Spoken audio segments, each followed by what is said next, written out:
রমরমা অবস্থা ছিল ভাইয়ের আমার। 1999 সালে শেরপুর জেলা স্বেচ্ছাসেবকের যুগ্ম সাধারণ সম্পাদক বিদ্যুৎ তালুকদারের হত্যার মাধ্যমে সারা বাংলাদেশে একটা আন্দোলন শুরু হয়েছিল। হাসিনা বিরোধী আন্দোলন শেরপুর থেকে শুরু হয়েছিল ভাই আমার। আজকে সেই স্বেচ্ছাসেবকের প্রতিষ্ঠা বার্ষিকী ভাই আমার।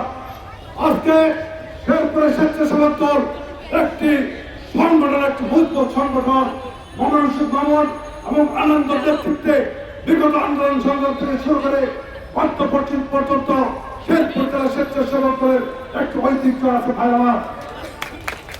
শেরপুরকে যারা ছিনিমিনি খেলতে চাও, শেরপুরের উন্নয়নকে যারা বাধাগ্রস্ত করতে চাও, তাদের বিরুদ্ধে আমাদেরকে এক হতে হবে ভাই আমার। আপনারা মনে রাখবেন, গত 15 তারিখ আমাদের মরহুম বেগম খালেদা জিয়ার জন্মবার্ষিকী ছিল। সেই জন্মবার্ষিকীতে আমরা ভালো করে সময় হযরত ভাই এবং মাওলানা শিবপুরের নেতৃত্বে আমরা শেরপুরে বিএনপি অফিসে ভালোবাসার সময় আমরা একটা মিলাদ মাহফিলের আয়োজন করেছি। কেন্দ্রীয় কর্মসূচি কি ছিল? মিলাদ এবং দোয়া মাহফিল। সেই মিলাদ এবং দোয়া মাহফিলে আমাদের হাজার হাজার নেতা কর্মসূচি ছিল। সেদিন আমরা অনেক রিকোয়েস্টের মাধ্যমে হযরত ভাইকে বলেছি, হযরত ভাই কোনো বছর সে বক্তব্য দিতে চায় নাই।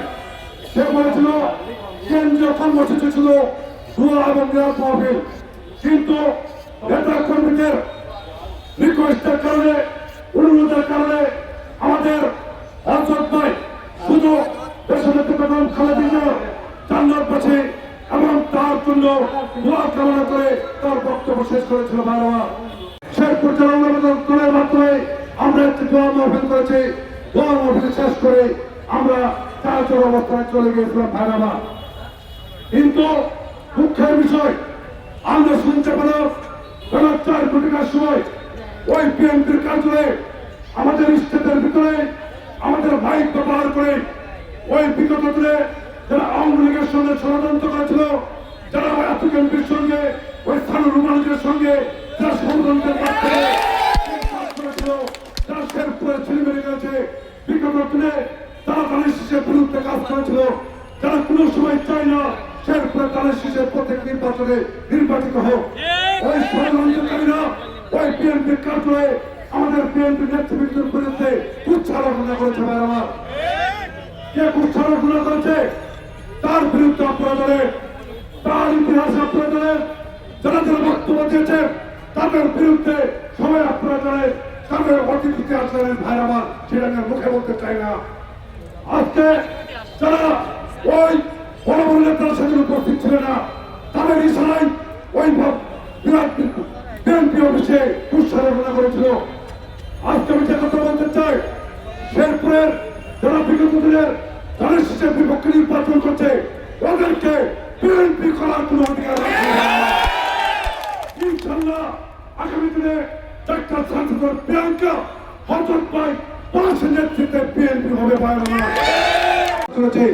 বিএনপির বিরুদ্ধে যারা কাজ করেছে তাদেরকে আমরা বিএনপি করতে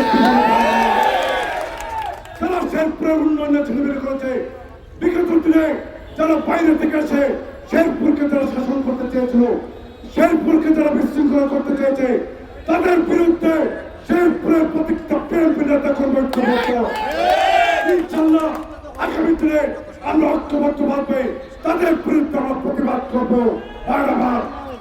আজকে আপনারা যারা খুশি হবেন, ডক্টর প্রিয়াঙ্কা, আপনারা প্রিয়াঙ্কাকে ধানের শীষে নির্বাচন করতে দেয় নাই, কিন্তু আমাদের বর্তমান প্রধানমন্ত্রী জনাব তারেক রহমান তাকে কাছে টেনে নিয়েছে, তাকে শেরপুরের দায়িত্ব দিয়েছে, শেরপুরের উন্নয়নের দায়িত্ব দিয়েছে, শেরপুরের উন্নয়নের দাবিকারী তার কাছে হয় না। ইতিমধ্যে বিগত 6 মাসের ভিতরে শেরপুরের যে পরিবার উন্নয়ন হয়েছে বারবার শুনলে আপনারা আশ্চর্য হয়ে যাবেন।